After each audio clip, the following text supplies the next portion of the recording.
Assalamualaikum warahmatullahi wabarakatuh. Pada video kali ini, kami, kelompok H, akan mempresentasikan bab 12 yang berjudul Keberagaman Budaya dalam Budaya Organisasi. Berikut anggota kelompok kami.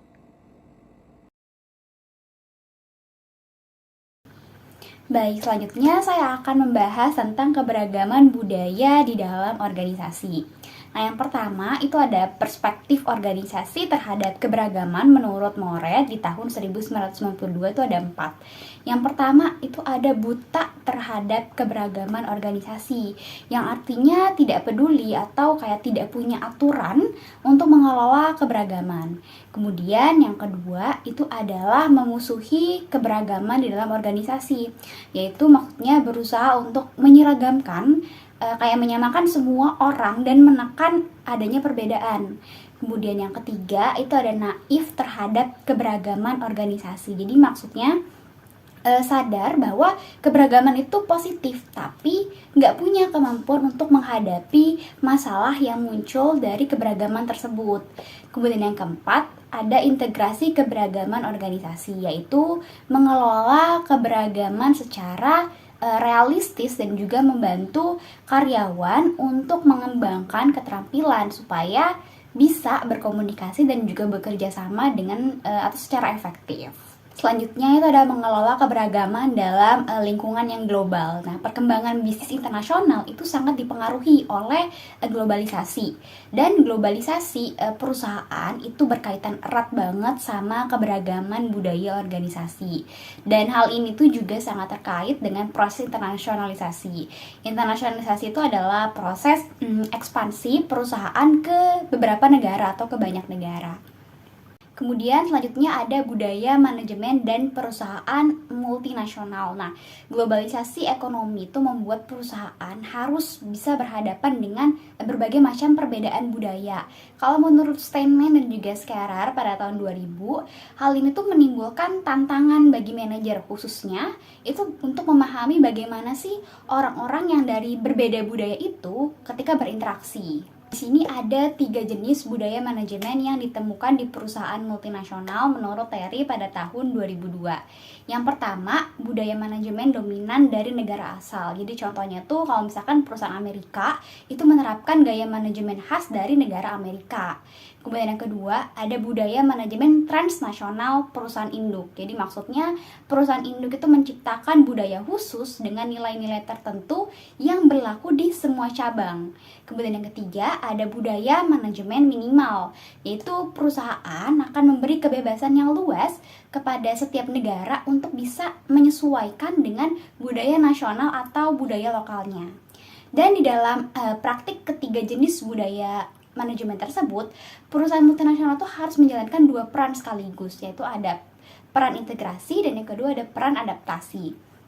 Dan perusahaan tidak hanya harus memastikan bahwa perusahaan-perusahaan cabangnya itu berjalan dalam satu kesatuan atau terintegrasi, tapi juga perusahaan harus mastiin bahwa mereka itu menghormati budaya, klien, dan juga karyawan lokalnya. Globalisasi mendorong meningkatnya keragaman budaya dalam perusahaan dan melahirkan konsep organisasi transnasional. Yakini organisasi memadukan fleksibilitas, efisiensi, serta berbagi keahlian antar negara agar tetap kompetitif di pasar global. Pola manajemennya itu bersifat polisentris, di mana koordinasi tidak hanya terpusat, melainkan melibatkan seluruh unit global. Dengan begitu, setiap unit bisa menyesuaikan diri dengan budaya lokal, namun tetap terkoordinasi untuk mencapai tujuan bersama. Manajemen puncak berperan dalam menyatukan berbagai kepentingan untuk mencapai tujuan bersama sekaligus membangun visi dan nilai sebagai dasar etika dalam mengelola keberagaman budaya. Dalam lingkungan kerja multikultural, manajer itu perlu memahami nilai dan norma tiap budaya agar praktik bisnisnya tepat. Bekerja dengan orang dari berbagai budaya membuat cara pandang tentang benar, salah, atau baik buruk bisa berbeda. Karena itu, manajer perlu peka terhadap nilai dan norma yang ada agar keputusan bisnis dapat diterima semua pihak. Manajer juga tidak cukup hanya mengetahui perbedaan budaya, tetapi harus memahami alasan di baliknya, seperti latar belakang sosial, tradisi, atau aturan masyarakat, sehingga sehingga bisa lebih bijak dalam mengambil sikap. Nah, menurut Jackson, penting bagi manajer tidak hanya melihat perbedaan etika, tetapi juga memahami alasan dibaliknya dengan mempertanyakan pilihan, nilai, aturan, kekuasaan, dan tujuan para pihak. Selain itu, ada 3 aspek penting yang perlu diperhatikan dalam memahami etika di perusahaan multikultural, yaitu konteks, tata kelola, struktur organisasi, dan kondisi sosial ekonomi, isi nilai budaya nasional maupun organisasi, serta konflik individu dan kelompok, dan interaksi hubungan antar negara, antar organisasi, hingga antar individu. Dari gambar ini, kita bisa lihat kalau perilaku etis dalam organisasi lahir dari 2 gabungan, konteks seperti budaya, institusi, dan aturan sosial, dan konten pengetahuan, nilai, dan aturan. Jackson menyebut pertemuan itu sebagai antarmuka, yaitu titik di mana semua faktor saling bertemu dan mempengaruhi. Di titik inilah kekuatan atau pengaruh itu punya peran penting. Siapa yang mengatur aturan, strategi, atau punya posisi kuat akan sangat menentukan bagaimana etika dijalankan. Karena itu, etika di organisasi internasional sifatnya dinamis, bisa berubah sesuai situasi dan hubungan antar budaya. Konteks globalisasi, hal ini bisa melahirkan yang disebut cross-vergence atau percampuran budaya dan nilai dari berbagai negara. Jadi, keberagaman itu sebenarnya bukan sekedar tantangan, tapi juga peluang untuk membentuk etika bisnis yang lebih fleksibel dan adaptif.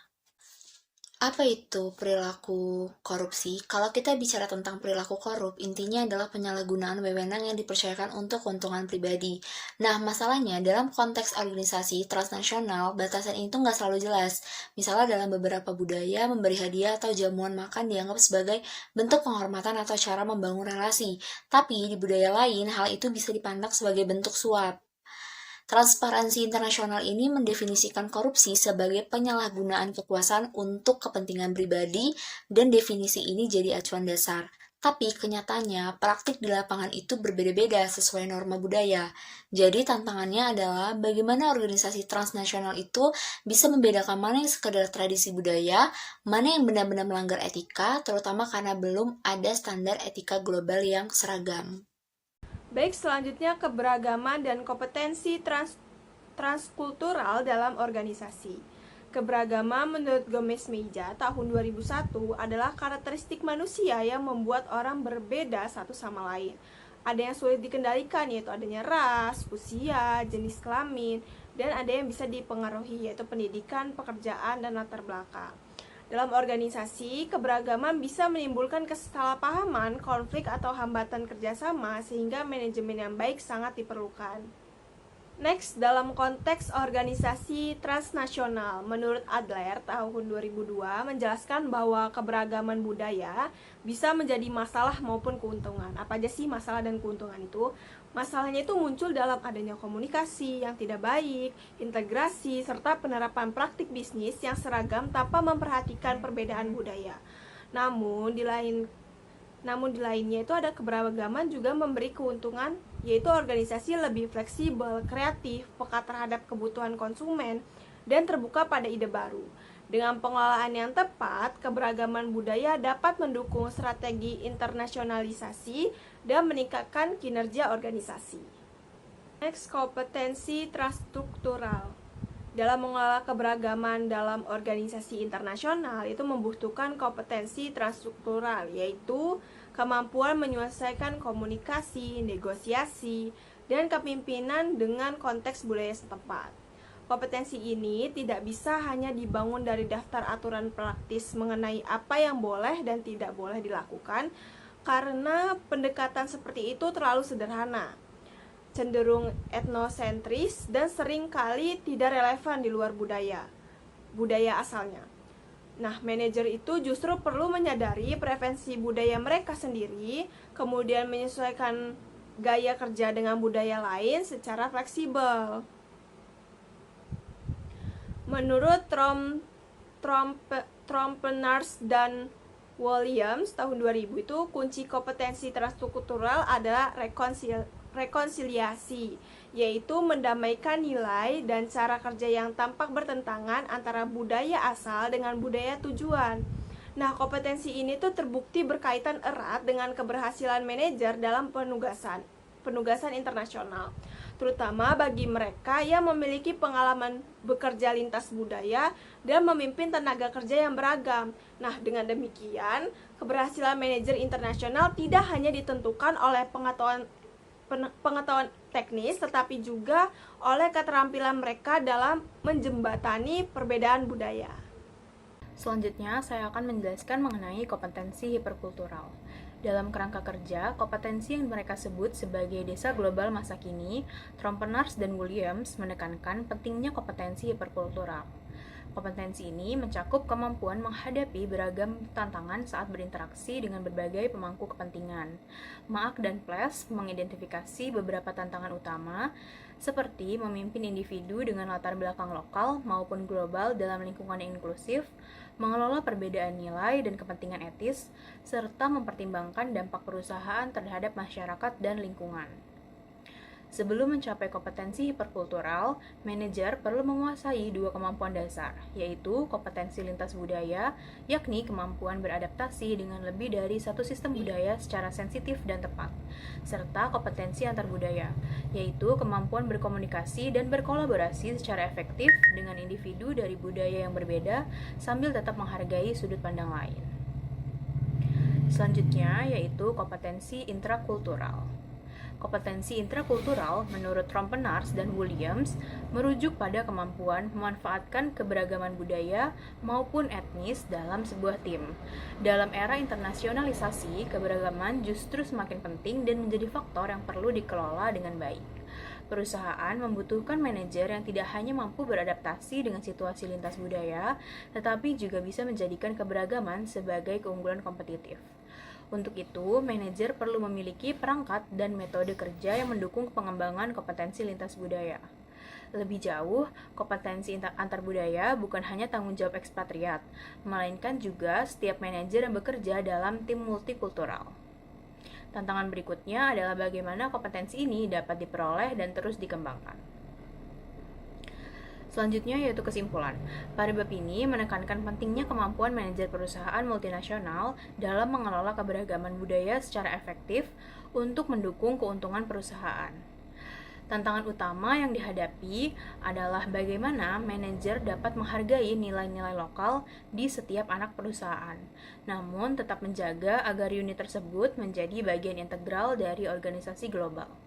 Konsep organisasi transnasional dari Bartlett dan Gosal ditawarkan sebagai solusi karena mampu menggabungkan fleksibilitas, efisiensi, serta transfer keahlian dalam mengatasi isu lokal global dan mengintegrasikan pengaruh budaya beragam ke dalam manajemen. Selain itu, bab ini juga menyoroti aspek etika di mana manajer perlu memahami perbedaan nilai-nilai etis antar budaya dan menggali alasan di balik perbedaan tersebut. Pada akhirnya, gagasan kompetensi transkultural dengan pendekatan rekonsiliasi menjadi kunci untuk mengubah keberagaman budaya menjadi keunggulan kompetitif bagi perusahaan. Terima kasih atas perhatiannya. Mohon maaf bila ada salah kata. Wassalamualaikum warahmatullahi wabarakatuh.